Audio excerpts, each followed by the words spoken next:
Hello, I'm Mike Huckabee. As the former governor of Arkansas and a presidential candidate, I want to thank you for joining me in the cause of renewing America.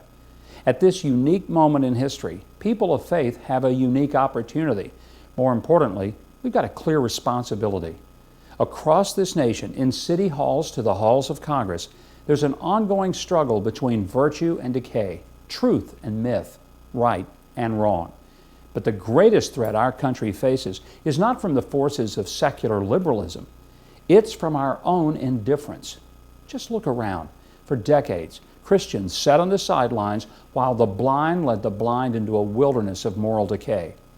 America has suffered a great price for this indifference, a postmodern culture offended by the very mention of God, families fractured by a warped value system, and an entire generation of our children lost to the tragedy of abortion.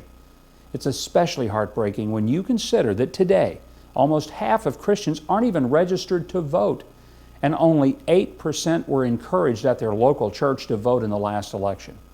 But I believe we can renew America and renew its course. It starts by simply exercising the freedoms that God has blessed us with as Americans.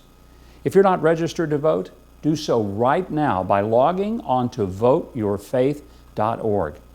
Voteyourfaith.org is an organization designed to help pastors and congregations get registered and to encourage voting biblical values.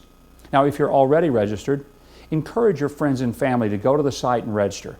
It only takes a couple of minutes, and make sure they get to the polls on election day. Friends, we can't blame the world for being worldly, but what we can do is bring light to the world around us, give voice to the voiceless, and take a stand for truth in the public square. Vote biblical values. Vote your conscience.